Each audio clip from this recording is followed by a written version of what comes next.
फिर आपको ये जाति छुपाने की आवश्यकता क्या है?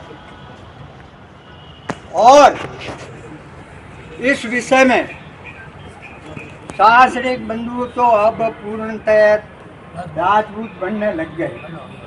समझा? श्री गाडोलिया सरो बाम्बी मेघ अभे बने रजपूत उजगा चित्त में करो विचार दर्जो या में नागर कवित गुण सा। और मैं अभी भी बोल रहा था, लेकिन अपने समाज की एक बेटी ने ऐसा करके दिखा दिया, एक बेटी ने ऐसा करके दिखा दिया कि नरेंद्र मोदी जी को इंक्वायरी लगानी पड़ी। ये गौरव की बात है। अखिल भारतीय सर्व भाट समाज महासभा का तृतीय अधिवेशन 16 अक्टूबर को आयोजित किया गया। यह आयोजन राजस्थान की राजधानी जयपुर में आयोजित किया गया। 17 धुलेश्वर गार्डन में आयोजित इस अधिवेशन का प्रमुख उद्देश्य अखिल भारतीय सर्व भाट समाज महासभा की राष्ट्रीय अध्यक्षा श्रीमती निर्मला राव के पति श्री पूर्ण राव जी की संदिग्ध हत्या के विरोध में उठाए जाने वाले कदमों के बारे में चर्चा करना और दिवंगत आत्मा को श्रद्धांजलि अर्पित करने के अतिरिक्त अखिल भारतीय सर्व भाट समाज महासभा के विधिक रूप से रजिस्ट्रेशन होने की जानकारी देना भी रहा। इस अधिवेशन में राजस्थान के अतिरिक्त हरियाणा, छत्तीसगढ़, पंजाब, महाराष्ट्र, मध्य प्रदेश तथा दक्षिण भारत से भी समाज के विभिन्न प्रतिनिधि भाग लेने आए। सभी प्रतिनिधियों को सूचित किया गया कि भारत सरकार द्वारा अखिल भारतीय सर्व भाट समाज महासभा को अब सर्व भाट राव ऑल इंडिया फाउंडेशन के नाम से रजिस्ट्रेशन मिल गया है, जिसका सभी ने सर्वसम्मति से स्वागत किया और नए नाम का अनावरण भी किया गया। राष्ट्रीय अध्यक्ष श्री राम प्रताप भाट द्वारा संगठन के नए अधिकारियों की भी नियुक्ति इस कार्यक्रम में की गई, जिसमें पंजाब प्रदेशाध्यक्ष राधेश्याम भाट आबोहर को मनोनीत किया गया। राजस्थान के प्रदेशाध्यक्ष महावीर शर्मा को हरियाणा प्रभारी नियुक्त किया गया। इसके साथ ही उन्होंने बताया कि राजस्थान के नए प्रदेशाध्यक्ष की नियुक्ति जल्द ही की जाएगी। इस कार्यक्रम में आमेर जयपुर से पूरनमल जागा, मदुरई से नरपत सिंह, जोधपुर से सुखदेव चौहान, जोधपुर से मदन भोलावत, चूरू से मंजू राव, महाराष्ट्र से तृप्ति दीपक, से सुमन सांखला, महाराष्ट्र नागपुर से सुषमा विनोद दशमुखे, विनीता सुनीत सूर्यवंशी, मदुरई से महिमा राव, टिब्बी से कृष्ण भाट, नागदा से कैलाश भाट, हनुमानगढ़ से विजय भाट, जयपुर से लक्ष्मण सांखला, नीमका थाना से रामकरण, मदन लाल सोलंकी, कृष्णलाल जय, भूपेंद्र भाट, लक्ष्मी नारायण भाट, पंजाब से सतपाल, पंजाब से विनय कुमार, पंजाब से सतपाल रामसरा, आबोहर पंजाब से राधेश्याम, नागपुर महाराष्ट्र से विनोद केशव राव, सुनील सूर्यवंशी, जयपुर से रामचंद्र भट्ट, जयपुर से सुरेश कुमार, हरियाणा से पृथ्वीराज भाट, हरियाणा से मनोहर सांखला, हरियाणा से कैलाश भाट, हरियाणा से रामकरण जागा, राहुल जागा, जयपुर से श्री गणेश ब्रह्म भट्ट, जयपुर से गिरधारी लाल ब्रह्म भट्ट, जयपुर से ही ओम प्रकाश राव, जयपुर से सुनील राव, जयपुर से राजेंद्र सांखला, जालोर से विक्रम सिंह राव, उदयपुर से नरोत्तम भाट, जोधपुर से डॉक्टर सुखदेव राव आदि लोगों की उपस्थिति मुख्य रूप से रही। कोई नियम बनाए, जैसे नो न्यात के नाम से नो नियम बना दें, समाज उत्थान करने का कुछ न कुछ इससे विचार बदल सकता है। धन्यवाद। दूसरा, पंजाब के अंदर आपको पता है गुरु ग्रंथ साहब जो कि आज वर्ल्ड के अंदर फेमस है ग्रंथों के अंदर, जैसे हमारी महाभारत, रामायण, भागवत है, इसी हिसाब से भी गुरु ग्रंथ साहब है। तो इसके अंदर भी हमारे कविराज पूर्वज कवि थे भट्ट भाट, जिनके के दिल्ली के अंदर शीशगंज गुरुद्वारा है, वहाँ पर एक अजायब घर बना हुआ है, उधर उनका नाम लिखा हुआ है, प्रॉपर नाम लिखा हुआ है। 11 भट्टों की बाणी दर्ज है, जिसकी संरचना हमारे पूर्वजों ने की थी। तो हम किसी से कम नहीं है, ये बात सारे कह रहे, लेकिन अभी उत्थान नहीं हो रहा हमारा। जो है हम प्रोग्रेस चाहते हैं वो नहीं हो रही, हम लुप्त हो रहे हैं। कोई इनके पीछे छुप रहा है, कोई उनके पीछे छुप रहा है। अभी ने हमारा राष्ट्रीय संगठन की विचार विमर्श की, बहुत बुद्धिजीवी वक्ता आए हैं, बहुत बड़े बड़े लोग आए हैं, जागा परिवार से भी है, विभिन्न प्रकार से आए हैं, विभिन्न जगह से आया। हमारी बैठकें सबकी अलग है, हम पूरा एक नहीं है, बहुत 4-6 जने एक होंगे, लेकिन हम सब अलग अलग परिवार से आए। वो है सब भाट और जागा पर। ये सब ऐसा क्यों? ये कुछ गलतियां रही या पूर्वजों की हमारी कमजोरियां रही, जो भी रहा होगा उस समय, तब से हमने बंटवारा कर लिया और अपने अपने नाम से और अपने अपने बैठक से हम पुकारे जाते हैं। पूरे हिंदुस्तान तो क्या हमारे विश्व में भी बहुत बड़ी संख्या है। अभी हम कह रहे थे कि भाई साहब हमारे संरक्षण महोदय कह रहे थे कि 22 लाख यहाँ जनता है। ये तो इनको पता है और अंदरूनी इनको पता है। अभी तो बहुत छुपे हुए लोग हैं, जो कोई भाटी राजपूत बन के बैठा है, कोई ब्रह्म भट्ट और ब्राह्मण भट्ट बन के बैठा है। तो हम लोग ये छुप छुप करके बहुत करोड़ों की हमारी संख्या है। हम ये सारी बीच की बातें छोड़े, सबने अपने विचार रखे हैं। किसी ने अभी 400 साल पहले रखा, किसी ने गूगल के टाइम का रखा है, किसी ने विक्रम संवत का रखा है। लेकिन मैं बताता हूँ वही बात है, एक ही बात आती है। ब्रह्म भट्ट संस्कृत, आप टीचर लोग बहुत हैं यहाँ पे, संस्कृत में क्या बोलते हैं भाट को? ब्रह्म भट्ट बोलते हैं, ब्रह्म भट्ट को भाट बोलते हैं। सीधा सीधा ब्रह्मा जी से हमारी उत्पत्ति है। वो बताते हैं कोई यज्ञ से हुआ है, कोई बिन माँ के हैं हम। भाई यज्ञ में उत्पत्ति हुई है तो सरस्वती ने हमें दूध पिलाया। तो ब्रह्म भट्ट, हम ब्रह्मा जी से उत्पत्ति हुई हमारी। और हम लोग सर्वप्रथम सभी समाजों में, जीव मात्र में, जितना भी संसार में जीव है उसमें सबसे हमारी। क्यों कि हमारा सबसे पहले उत्पत्ति हुई है। चार व्यक्ति की उत्पत्ति हुई है। वैसे सबसे पहले उत्पत्ति हमारी हुई है, फिर विश्वकर्मा जी के वो जो हैं उनकी हुई है, उसके बाद ब्राह्मण की हुई है, फिर कुमार की हुई है, चारों की हुई है। और उन्होंने हमें आदेशित करा है कि जीव मात्र ये जो सृष्टि रची है तो इसकी रूपरेखा बनाएगा कौन, इसका नामकरण करेगा कौन? कोई देवता आएगा कि इंद्र से या स्वर्ग से?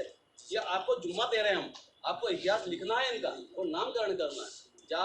झाड़ पेड़ पौधे चिड़िया जानवर सबका नामकरण हम लोगों ने किया। हम ब्राह्मण से भी बड़े, परंतु आज हमारी स्थिति दयनीय क्यों? उसका भी एक कारण है। युगता आपका ये चल रहा है युग, चौथे युग में तो बदलाव आ ही जाता है। कहीं ना कहीं हमारी कमजोरी रही है पूर्वजों की। हम लोग बहुत धीरे धीरे बदलाव लाए। बैठक बना करके, एक समूह बना करके, हम तो क्या संसार में हमने सिखाया सबको, सब रह रहे हैं।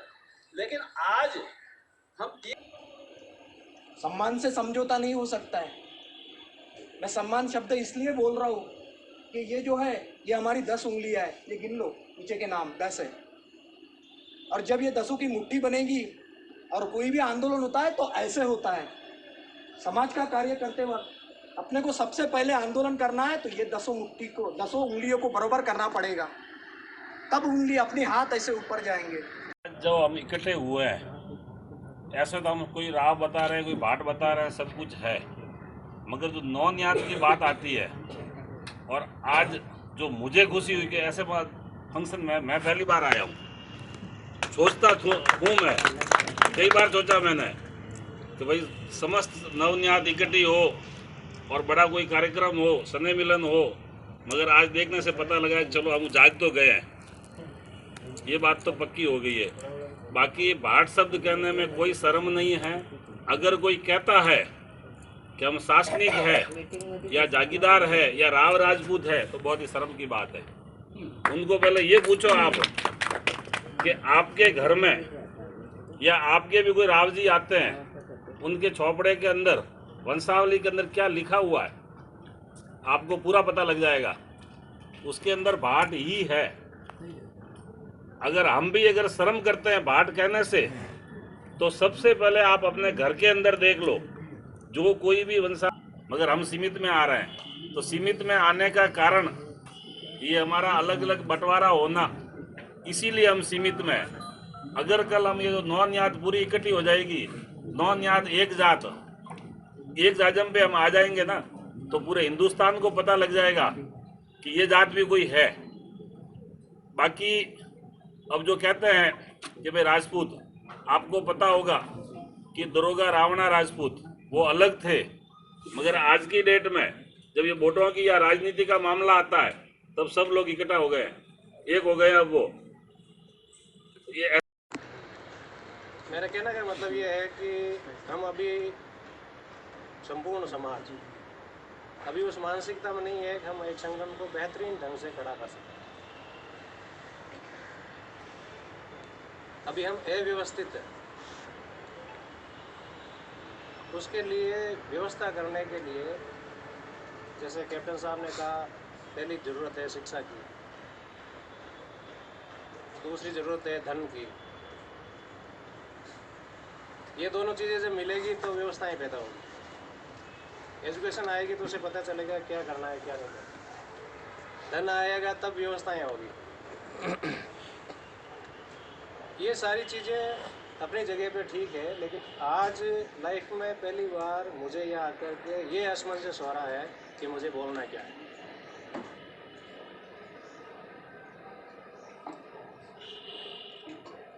मैं चाहूँ तो इस विषय को अलग अलग विषयों में विभक्त करके बहुत सारी बातें कह सकता हूँ,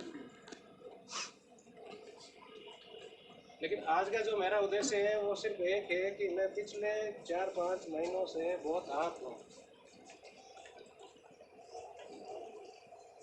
और उस आहत होने का कारण ये है कि आदरणीय बहन निर्मला जी से मेरी लंबे अरसे से एक मुलाकात रही है, और इनका जुड़ा होगा कि भाई साहब का स्वर्गवास हो गया, उसके पीछे की कहानी आप सब जानते होंगे।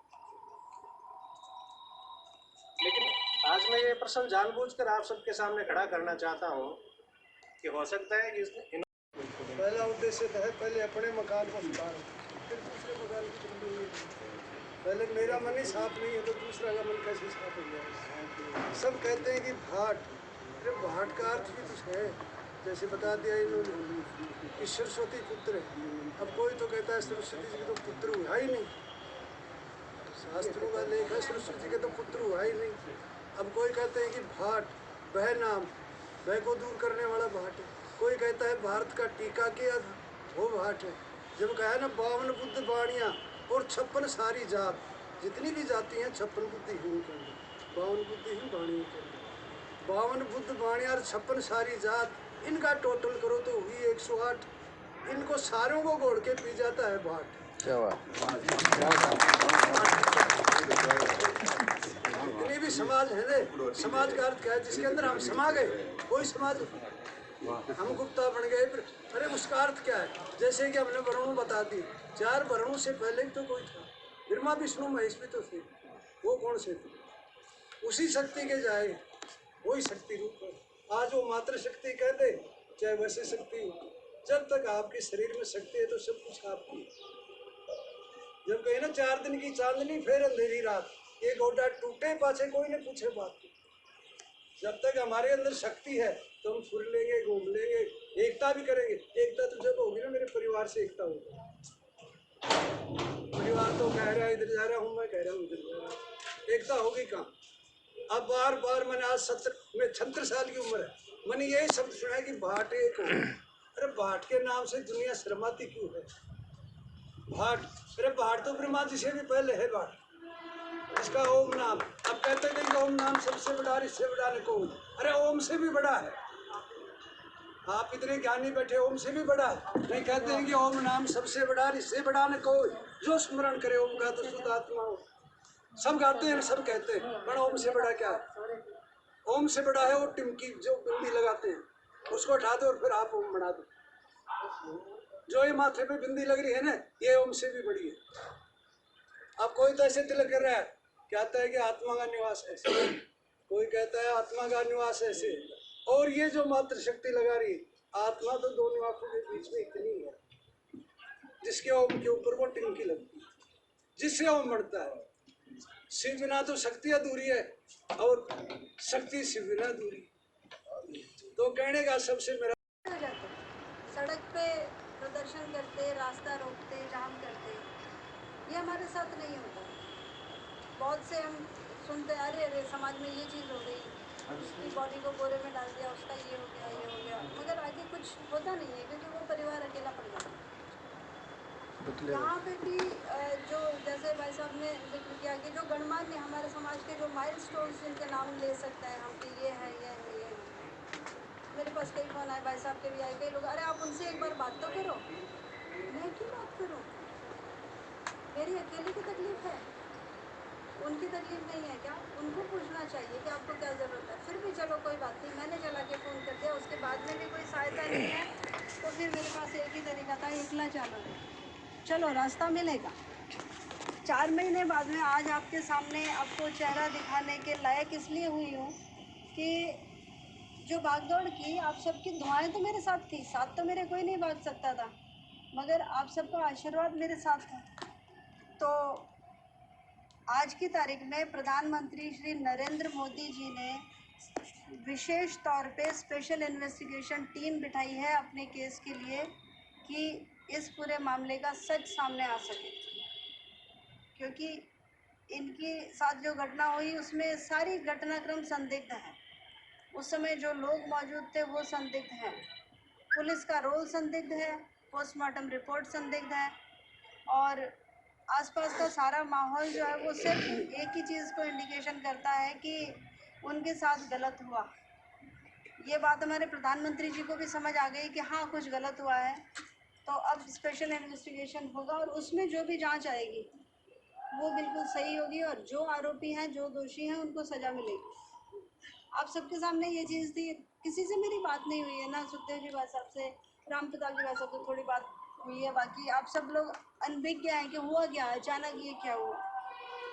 संक्षिप्त में सुखदेव जी ने विषय छेड़ा, शुरुआत वहीं से करता हूँ। मैं 18 तारीख को एलनाबाद एक चुनाव में था, मतदान होने लग रहे थे। मुझे किसी अदर पर्सन यानी समाज के कि लास्ट कोने में बैठे एक व्यक्ति का फ़ोन आता है, भाई साहब आपको कुछ जानकारी है क्या? मैंने कहा भी काहे की? बहन निर्मला जी के कोई घटनाक्रम घटित हुआ है। मैं एकदम विचलित हुआ, चुनाव बीच में छोड़ा और मैं साइड में जाकर के निर्मला जी के फ़ोन पे फ़ोन किया। मैंने शायद 5-7 घंटियाँ की तो तब तक मेरी बात नहीं हुई। लास्ट में पूरण जी के कजन ब्रदर उन्होंने फ़ोन उठाया और मुझे कहा भी इस तरीके से कोई घटना घटित हो गई है। तो मैंने कहा भी मुझे बताइए क्या आदेश है मेरे लिए। गोवा के लिए निकलना है तो मैं तैयार हूँ, मुझे अगर कुछ करना है तो मैं उसके लिए तैयार हूँ, क्योंकि आप वहाँ बॉडी लेकर के बैठे थे। मेरी बात नहीं हो पाई निरंतर, क्योंकि वहाँ कंडीशन नहीं थी। बहन जी से किस हौसले से कैसे बात करते, आप फ़ोन कैसे अटेंड करते, परिवार के और सदस्य का मेरे पास कोई नंबर नहीं था। निरंतर मैं उसी व्यवस्था को देखते हुए 19 तारीख शाम को या सुबह मेरे को जैसे सूचना मिली कि सुबह उनके वहाँ गोवा से बॉडी लेकर के हम जयपुर आ रहे हैं, मैं रात को वहाँ से सीधा निकला और यहाँ जयपुर पहुँचा। उस कंडीशन में इनसे मैं क्या चर्चा करता, लेकिन इनके परिवार के सदस्य हैं, 2 पूरण जी के जीजा जी और एक जोधपुर से एडवोकेट शायद नरेश्वर जी साथ में थे। हम दोनों से चर्चा की कि क्या विषय था, क्या नहीं है, क्या हम कर सकते हैं। पूर्ण पे जानकारी मुझे नहीं दी। बहन जी के निरंतर हम टच में रहे, बात होती रहती थी भी हमारी कहाँ हो सकता है। आपका सदैव एक ही बात थी, भाई साहब मैं बताऊंगी जहाँ चलना है वहाँ अपने को चलना है और चलना है, हम तैयार है। हमारी ओर से, संगठन की ओर से, महाराष्ट्र की पूरी टीम सदैव इसी एक बात पर तैयार थी, भाई साहब आप तो जैसे ही बहन जी निकले या आप निकलो हमें सूचना करना, हमारे नज़दीक गोवा है, आप हमें 4 से 5 घंटे का समय देना, हम लोग गोवा पहुंच जाएंगे। संगठन की ओर से जितनी भूमिका निभाई जाती है उसमें हम प्रयासरत थे। अभी बहन जी की ओर से समय समय पर अवगत करवाया गया।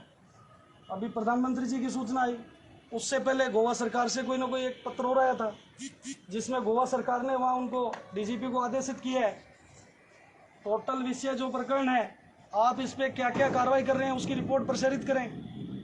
रोजाना की एसआईटी गठित करने के लिए उनको आदेशित किया गया। आपने लेटर दिए, आपने प्रयास किया, संगठन पूरा का पूरा निर्मला जी के साथ था, है और रहेगा। अकेला निर्मला जी के साथ नहीं है, तालियों की आवश्यकता नहीं है क्योंकि हमारे परिवार का एक सदस्य है। अकेला निर्मला जी के साथ नहीं है। 2016 के अंदर गीता देवी हत्याकांड हुआ था, डॉक्टर साहब आपको तो पता है, कोटा के अंदर, पूरे राजस्थान के अंदर आपकी ये सर्व भाट समाज महासभा संगठन ही था, आपकी ये टीम ही थी जिसने उस प्रकरण को आपके सामने अंदर 15 दिनों में खुलवा करके उस दोषी को सलाखों के पीछे भिजवाने वाला जो था आपका संगठन था। आप बिल्कुल, आपने उसको जगाना चाहिए पीड़ा को। आप सदैव करते हैं, चिंतित वैसे भी रहते हैं संगठन और समाज के प्रति। सदैव जहाँ भी संकट आया है समाज के किसी भी बंधु के साथ, अखिल भारतीय सर्व भाट समाज महासभा पूरा का पूरा संगठन उस परिवार के साथ खड़ा रहा है। महासभा कभी भी किसी सुख का कहीं भी जाकर के साथी नहीं बना है।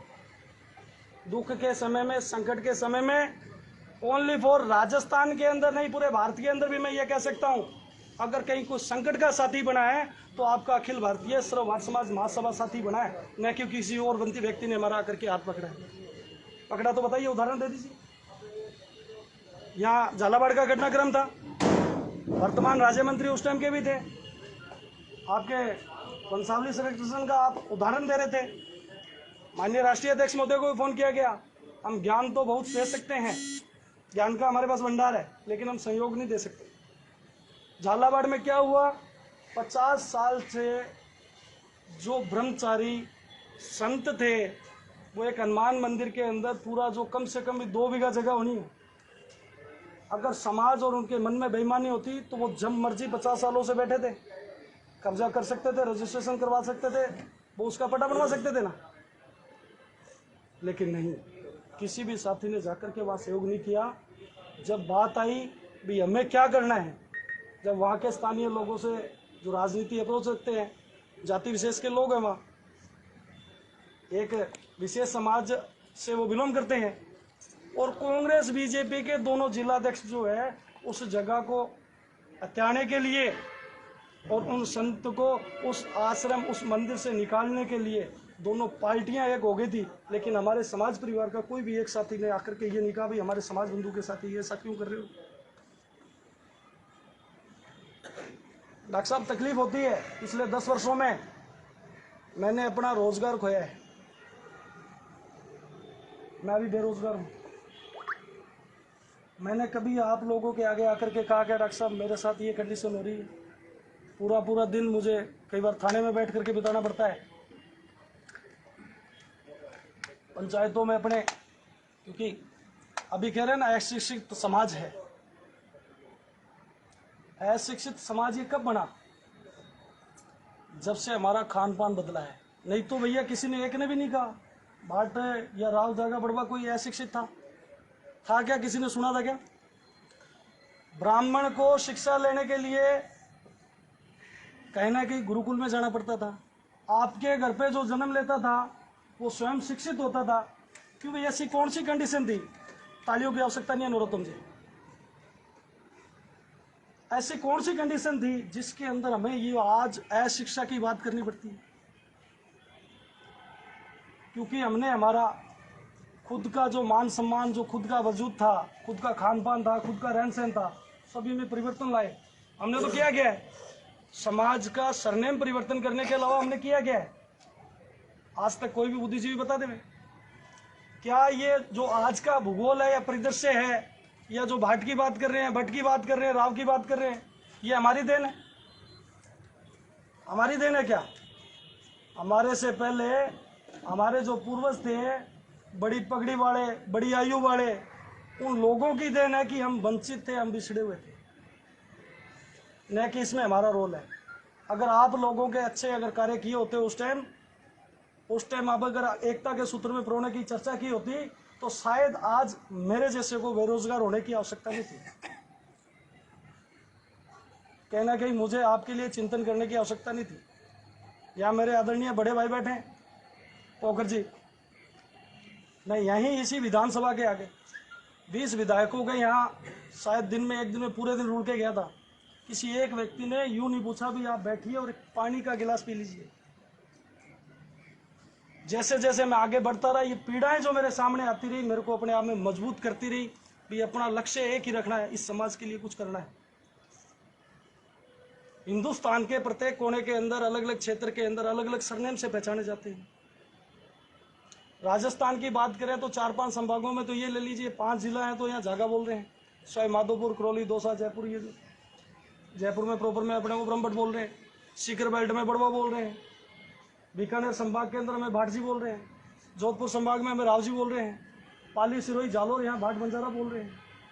एक ही इसी शरीर के इतने अंग हो गए हैं, इतने सरनेम पैदा कर दिए हैं कि हमारी जो पहचान है वो लुप्त हो चुकी है।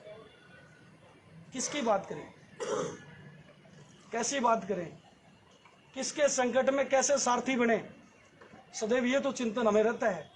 लेकिन कभी आप लोगों में से, मैं ये आप लोगों को कहीं रिमार्क नहीं कर रहा हूँ, मेरा करवद निवेदन है, कुछ अगर गर्म भाषा निकल जाए तो मुझे क्षमा कर देना, बच्चा और प्रार्थी बच्चा जानकर।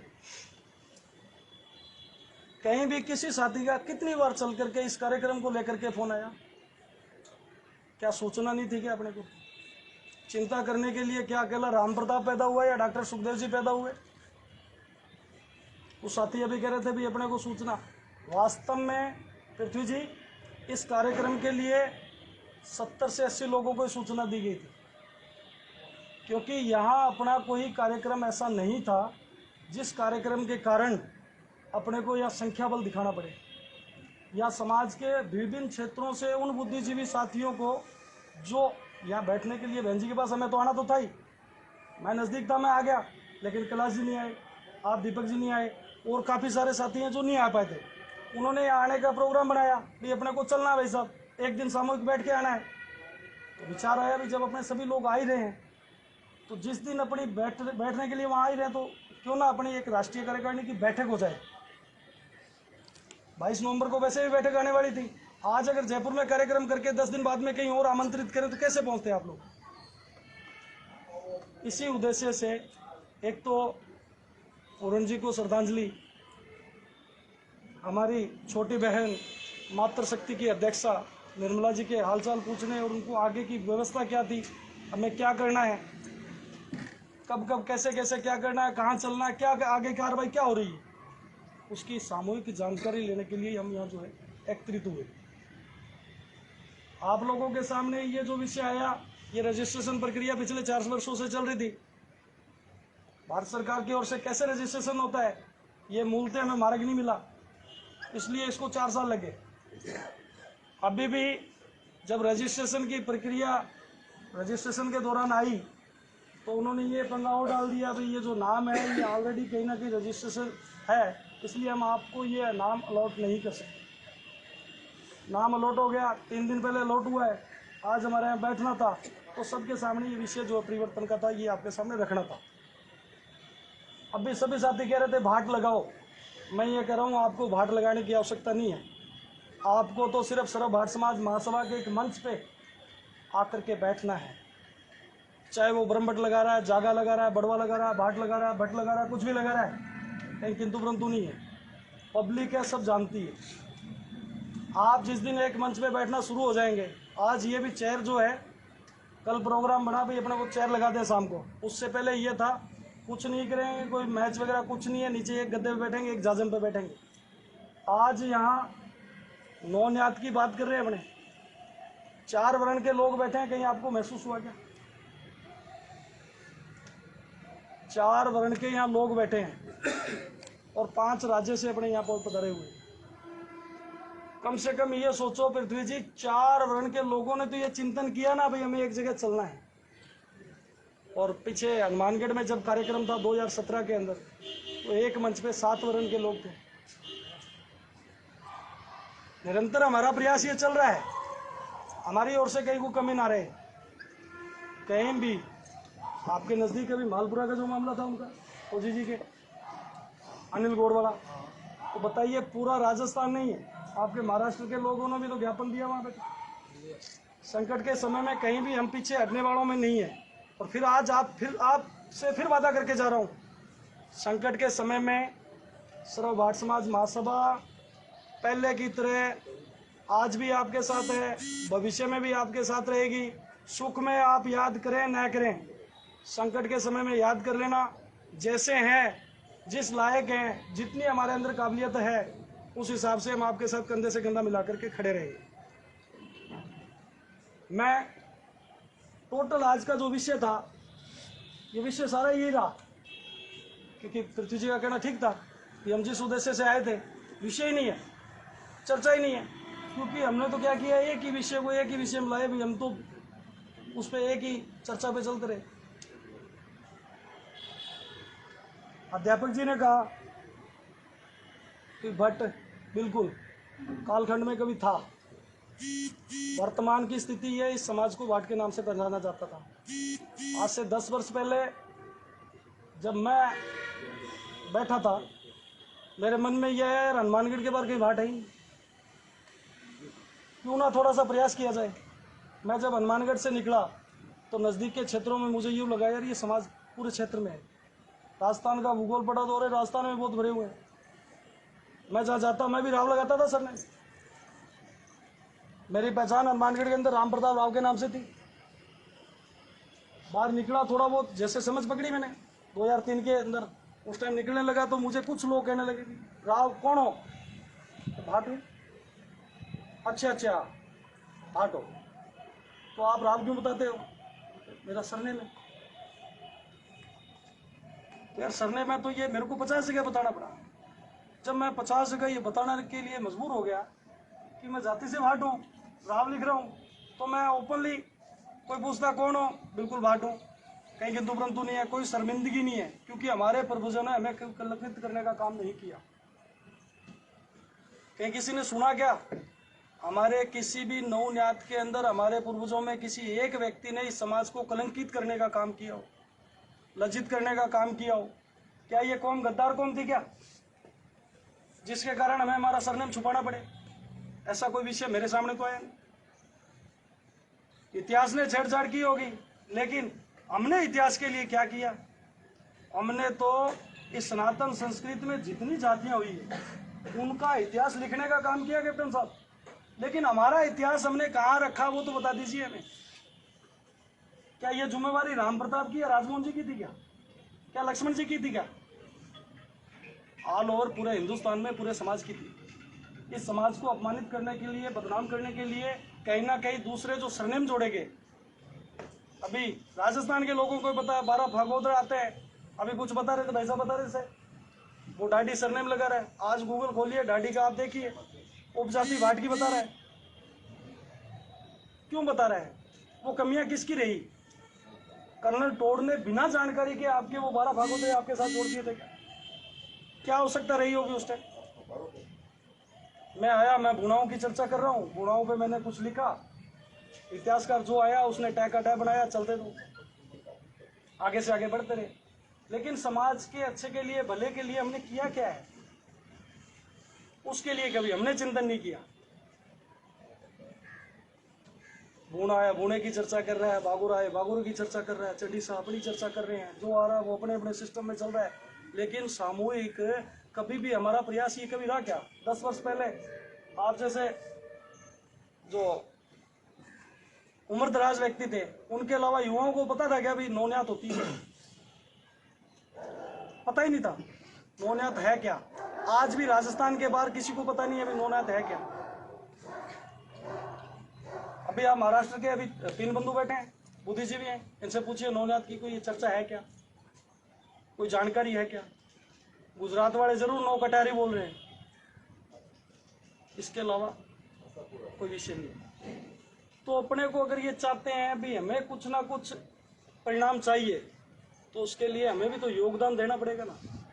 कोई तन का देगा, कोई धन का देगा, कोई मन का देगा, हर तरफ से अपने को योगदान देना पड़ेगा, तब जाकर के हम समाज का भला कर सकते हैं।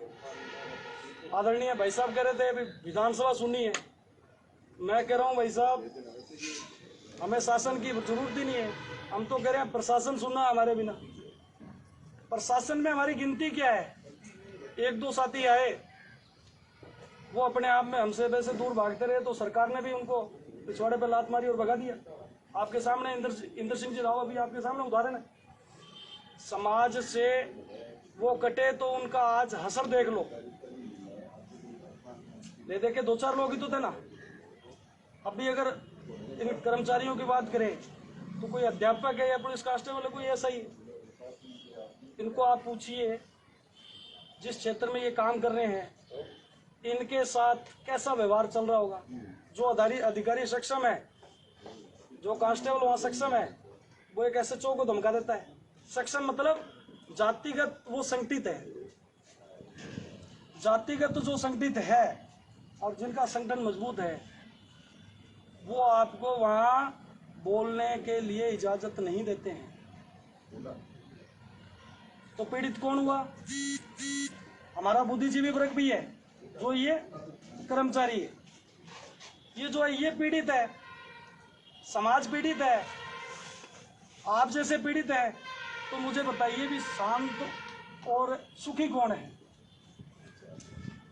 हमारा ना तो कर्मचारी सुखी है, ना हम कहीं सुखी है, ना हमारा परिवार कहीं सुखी है। अभी इतनी दयनीय स्थिति है हर क्षेत्र के अंदर। जब देखते हैं माताएं बहनें हमारी जो है मजदूरी करने के लिए जा रही, नशे की प्रवृत्ति हमारे समाज में हद से ज़्यादा फैल रही है। दिन ब दिन इस समाज की स्थिति दयनीय हो रही है। कुछ बुद्धिजीवी साथी पढ़े लिखे, आप ये भाट बंजारा को साथ क्यों रखते हैं? आप ये राव जी को साथ क्यों रखते हैं? जागाओं को आप छोड़ दो। बारोट तो एक ही क्षेत्र में, जोधपुर है, वो गुजरात में है, उसके अलावा कहीं है ही नहीं।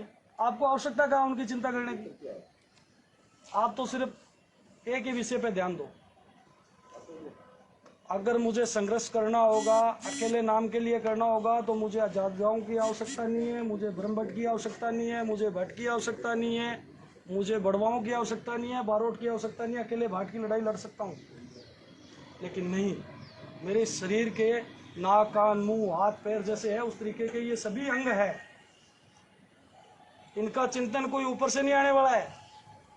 पहले तो इस समाज को लोग देवतुल्य कहते थे, आज ऐसा कौन सा कर्म होने लगा जिसमें अपनी राक्षस से ज्यादा यूं जो है वो यापन करने लगे। सभी विद्वान हैं, ज्ञानवाड़ी जगह अपने यहाँ, अकेले अपने यहाँ नहीं है। आज इस मंच में नहीं बोल रहे हैं, आप वंश लेखन करने के लिए जाते हैं, यजमानों में इतनी बड़ी बड़ी बातें करते हैं, उनको इतना ज्ञान दे करके आते हैं, लेकिन जब परिवार के अंदर आते हैं तो मैं फला सब्जी हूँ और मुझे क्या लेना। आप से मैंने पहली बार जब चर्चा की राजभवन जी से, तो इन्होंने पीड़ा मुझे सामने दर्शाई। भाई साहब, मैं इस तरीके से एक क्षेत्र में गया और वहाँ ड्यूटी के दौरान मैंने देखा जिनका नाम भाट था, और वो उस तरीके से किस कंडीशन में थे कि मुझे खुद को लज्जित होना पड़ा। भी मेरे को वहाँ उस जाति में या उस समाज में नाम लेने की आवश्यकता नहीं। ये नौबत क्यों आई? क्योंकि हमने कभी समाज परिवार को संभाला ही नहीं। किसी को हमने तैयार किया, हमारा नेता चुना, वो वहाँ जाकर के सरनेम परिवर्तन करके, और उसके बाद में उसने हमें पूछने की आवश्यकता नहीं समझी। 70 वर्षों में आज़ादी से लेकर के आज तक राजस्थान में 2 अभी राजनीतिक नियुक्तियां हुई। बड़े दायित्व की बात करें तो राज्य मंत्री 2 ही बने अपने, डॉक्टर साहब कोई अलग बने? 2 ही बने हैं। दोनों के अंदर पहले बने महेंद्र सिंह जी बोराज बने। मैंने कहा भाई साहब, आप हम सबको भूल करके कार्यकर्ताओं को आल और समाज का चिंतन करें, इनको सभी को हृदय से लगाना है। डॉक्टर साहब मौजूद थे। मेरे गृह क्षेत्र हनुमानगढ़ के अंदर 2017 में 31 दिसंबर का कार्यक्रम था, जिसमें इनका स्वागत किया गया था। मंच के माध्यम से ऐसे कोई 2 या 3 ही कर्मचारी आए थे।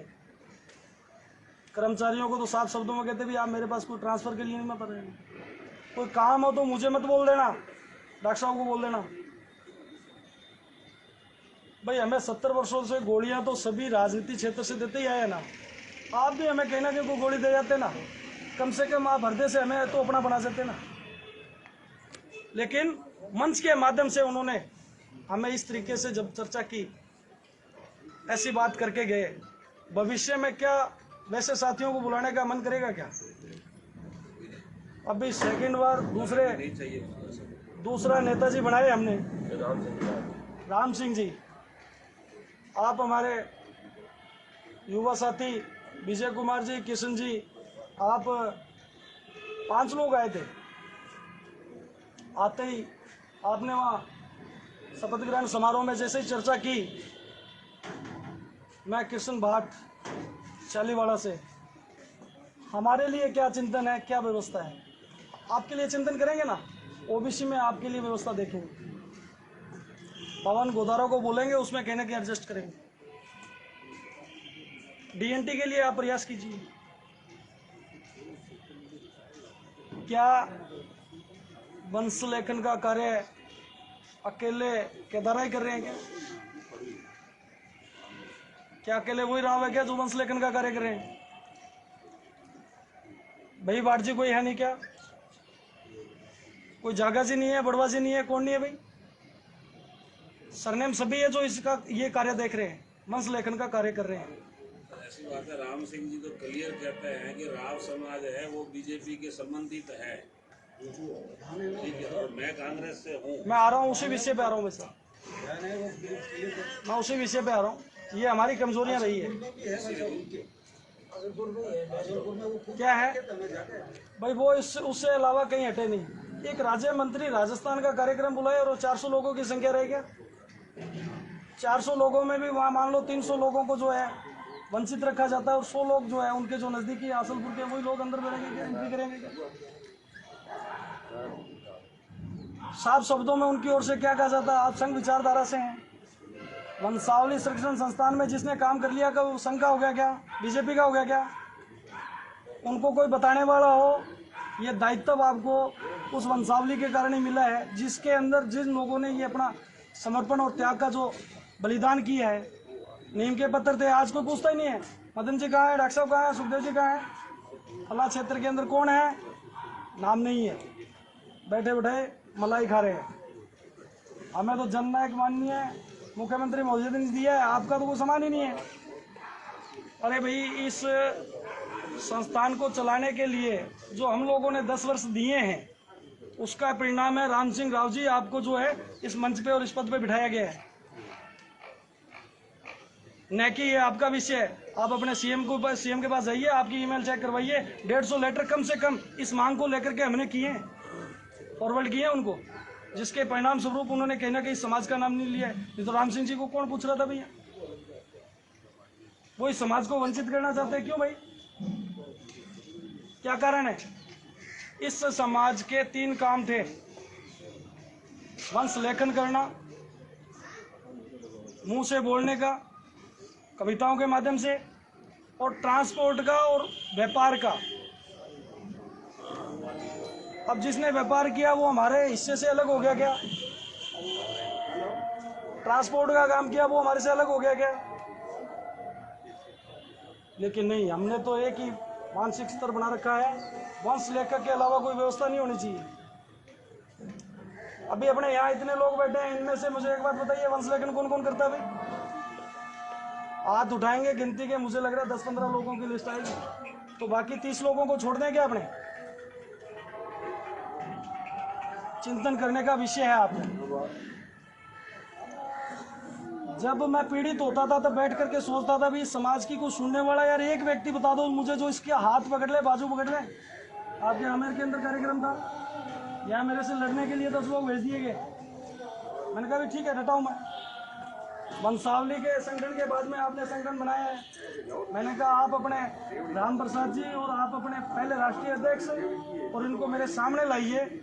राम प्रताप के यहाँ जिस दिन वंशावली के लिए जिलाध्यक्ष मनोनीत किया गया था, उससे पहले भाट समाज समिति के नाम से हमारा बैनर पहले से लग रहा है। पिछले 10-12 वर्षों से हम लोग काम कर रहे हैं। कोई वंशावली का तो हमारे पास नाम ही नहीं था, बाद में आए। तो आप ये तो हमारे पे वो लगा नहीं सकते, तो आप इसको एक काम कीजिए, जगहों को हटा दीजिए। अभी यतेंद्र जी नहीं है, शायद आपके सामने मैं क्लियर करवाता। जगहों को हटा दीजिए। मैंने कहा बिल्कुल जगह टोटल इकट्ठे हो जाएं। जिस दिन वो कहते भाई आप हमें अपने साथ मत रखना, आप हटा देना, उसी दिन मैं इस पर लाइन मार दूंगा। आपके मात्र 10 लोगों के कहने से तो नहीं करूँगा। समय समय पर क्या है, इस समाज को जैसे जितना जितना करीब से देखा है, बहुत से इतने मतलब मैं अभी गिनवाने के लिए बैठ जाऊंगा तो शायद रात हो जाएगी। इतने विषय पड़े हैं, कितने घटनाक्रम हुए, कहाँ कहाँ आवश्यकता रही, किसको क्या जरूरत रही, कहाँ हमने सहयोग किया, क्या संगठन ने किया, ये मुझे गिनाने की आवश्यकता नहीं। मेरा तो आपसे एक ही करवत निवेदन है, हमें नेता पैदा नहीं करने हैं। शिक्षा के क्षेत्र में आगे बढ़ा करके शासन की बजाय प्रशासन में भागीदारी बढ़ानी है। आपके कोई आरएस होंगे, आईपीएस होंगे, आईएएस होंगे, वो आपकी पहचान को आगे ला सकते हैं। किसी को नेता बना दिया तो वो 5 साल के अंदर आपको मात्र 1 साल देगा, 4 साल लोगों के लिए भागेगा और 5 साल बाद में हम उस व्यक्ति को वहाँ से भगा देंगे। तो हमारे किस काम में आएगा? ज़्यादा विषयों पर है। आज का जो टोटल था, तीसरा अधिवेशन जो था, इसके साथ साथ संगठन के नए नाम की घोषणा करनी थी, वो आप सब लोगों ने कर दी है। भविष्य में अखिल भारतीय सर्व भाट महासभा की जगह सर्व भाट राव ऑल इंडिया फाउंडेशन के नाम से रहेगा। ये आप सबके सामने रखा है। इस पे सभी सरनेम, इस समाज के जितने सरनेम हैं वो सभी सरनेम शामिल होंगे। बिना स्वार्थ के जो व्यक्ति समाज हित के लिए कोई चिंतन करता है, उस व्यक्ति का हृदय से स्वागत करते हैं। और जो व्यक्ति कहीं स्वार्थ रखते हैं, वो चाहे राजनीति में रखते हों, कोई पर्सनल स्वार्थ रखते हों, उनके स्वार्थ की पूर्ति करने के लिए वो आगे बढ़ें, हमें कोई आपत्ति नहीं है, क्योंकि हमने तो सदैव लोगों के लिए किया ही है ना। लेकिन उनसे भी करबद्ध निवेदन मेरा यही रहेगा, वो पहले समाज के लिए समर्पित हो, उसके बाद में समाज उसके लिए समर्पित रहेगा, ऐसा मैं आपको आश्वासन दिलाता हूँ। इसके साथ साथ सामाजिक सहयोग की बात की बहन जी ने, गिरधारी जी ने। हमें एक दूसरे का सहयोग करने के लिए सदैव तत्पर रहना ही पड़ेगा। नहीं रहेंगे तो वजूद आपका भी नहीं रहेगा, वजूद हमारा भी नहीं रहेगा। 10 वर्ष पहले जब संघर्ष करने की तैयारी थी, हम लोग लगे, मैदान में आए, उससे पहले तो ये लग रहा था भाई भाट कभी था, ऐसा होने वाला है। लेकिन इस भाट को इतना प्रचलन में लाए आपके काफ़ी लोगों ने, तो बड़े बड़े मंचों के माध्यम से, चाहे वो भाजपा के राष्ट्रीय प्रवक्ता थे, चाहे वो संगीत रागी दिल्ली यूनिवर्सिटी के प्रोफेसर थे, संघ के नाम से वो टीवी डिबेट में आते थे। मैं राजनीति चमका सकता था, राजनीति दोनों सरकारों के अंदर मैं चमका सकता था। इस सरकार में शायद मैं कहीं राज्य मंत्री बन के बैठा होता, बीजेपी गवर्नमेंट के अंदर मेरे पास ऑफर था उस टाइम, मैं कहीं भी प्रदेश टीम में जाकर के एडजस्ट हो सकता था। लेकिन नहीं, मेरा उद्देश्य राजनीति नहीं है। मेरा उद्देश्य मात्र एक है, मेरे समाज का वजूद जो है वो जीवित हो। ये अपने आप से गौरव से बात करने वाली बात हो कि भी नहीं, हम इस समाज के अंग हैं। इसी उद्देश्य से मैं मेरा जो है अपने आप में चल रहा हूँ, जितना मेरे से चला जाएगा प्रयास कर रहा हूँ। आपका साथ रहेगा, सहयोग रहेगा, तो आने वाला भविष्य आपके बच्चों का और मेरे बच्चों का सिक्योर होने वाला है। नहीं तो मेरा अकेला का तो कुछ नहीं होने वाला है। जितना समय मैंने समाज में दिया है उसके कारण मैंने, हालांकि मैं पिछड़ा हूँ, रोजगार से पिछड़ा हूँ, मेरे बच्चे जो है शिक्षा से वंचित होने लग रहे हैं, क्योंकि मैं ध्यान ही नहीं दे पाता हूँ। महीने के अंदर मेरा मुश्किल से 5-7 दिन घर रहना होता है, 25 दिन तो बाहर रहना हो रहा है। कैसे बच्चों को मैं गाइड दे सकता हूँ, क्योंकि परिवार तो मेरा बाकी तो अशिक्षित है ना। ये आप सबके चिंतन का विषय है, चिंतन आप सभी को करना है। यहाँ अगर आज आप 40-50 की संख्या में ही हो ना, देश के अलग अलग कोने से आए हो, अलग अलग कोने में आप सभी के विचार जो महत्व रखते हैं, आप लोग आगे निकलेंगे तो इस समाज का भला हो सकता है। संख्या बल की दृष्टि से अगर आप कहते हैं किसी को संख्या बल ही देखना है, तो आप आइए हनुमानगढ़ में बुला लेता हूँ, 1000 लोगों को आपको दिखा देता हूँ, संख्या ही देखनी है तो। लेकिन हमें आज क्वांटिटी की आवश्यकता नहीं है, क्वालिटी की आवश्यकता है। क्वालिटी अगर आप लोग मेंटेन कर लेंगे तो आपकी क्वांटिटी अपने आप ऑटोमेटिक चलती रहेगी। सब आने वाले हैं, चाहे राव जागीरदार हो, राव राजपूत हो, वो कह रहे हैं ना, वो मांग कर रहे हैं इसको कॉलम से अलग किया जाए। मैं मांग कर रहा हूँ इस लिस्ट से इसको अलग किया जाए, जनरल में भेजा जाए ना। भाई हमारे साथ क्यों रखा है? हमारा जो भला होने वाला था वो तो वो खा रहे हैं। वंचित तो उनको किया जाए ना, हम क्यों वंचित हो? वो लड़ाई चलती रहेगी। वो मुझे धमकियां देते हैं, मैं उनको धमकियां देता हूँ भी जब भी है राजस्थान में क्या हिंदुस्तान में अकेला ही घूमता हूँ, आपकी इच्छा हो जब मर्जी आ जाना। मुझे भी काफी लोग धमकाते हैं, आप चंद्रवरदाई जी की जयंती क्यों मनाते हो? चंद्रवरदाई जी तुम्हारे अकेले के थे क्या? चंद्रवरदाई राष्ट्र के महाकवि भी थे और इस समाज से ताल्लुक रखते हैं, मना सकते हैं। कल को राष्ट्रीय संत तुकडोजी महाराज क्या अकेले महाराष्ट्र के थे क्या? संत समाज से हुए और संत जो बन गया वो ऑल ओवर पूरे हिंदुस्तान का, पूरे सनातन संस्कृति का है। शायद मैं भी आपके बीच में कुछ समय रहने वाला हूँ, मैं भी उसमें चला गया हूँ, जिम्मेवारियाँ काफ़ी आ चुकी है। डॉक्टर साहब तो आज ही हंस रहे थे।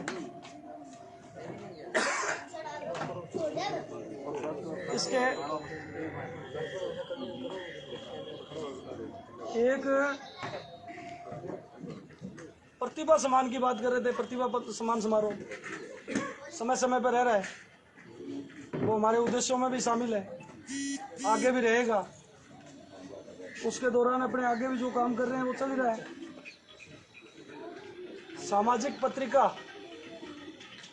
सुखदेव जी ने कहा सामाजिक पत्रिका हमारा रजिस्ट्रेशन होने के लिए, इसी रजिस्ट्रेशन का इंतज़ार कर रहे थे।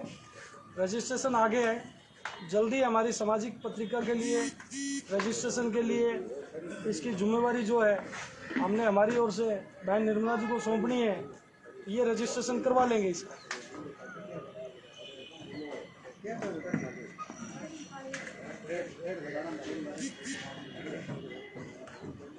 एक मेरा थोड़ा सा विशेष आग्रह और रहेगा कि साथियों ने तो उसे चर्चा में लिया नहीं। सामाजिक कार्यक्रम किसी भी क्षेत्र में हो, आप सबका उसमें योगदान होना चाहिए। कोई तन से कर सकता है, कोई मन से कर सकता है, कोई धन से कर सकता है। वहाँ उस क्षेत्र के अंदर कोई टेंट वाला है, इसे बताइए था बहन जी ने, वो सहयोग भी हो सकता है। वो सहयोग नहीं है तो अपने आर्थिक सहयोग करके भी उस कार्यक्रम को सफल बना सकते हैं। ये आप सब लोगों को आगे करना ही होगा, क्योंकि जो पीड़ाएं मैं झेल रहा हूँ या झेली है वो कोई और समाज बंधु, दायित्ववान पदाधिकारी और कार्यकर्ता ना झेले, इसके लिए आपसे मेरा ये करवत निवेदन है।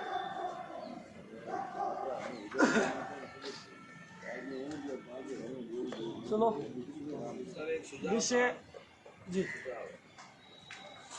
आने वाले नेक्स्ट ईयर चंद्रवरदाई जी की जयंती अगर सब नवनियात के हिसाब से मनाई जाए तो एक जगह कहीं भी, तो कम से कम दूसरों को भी पता तो चले।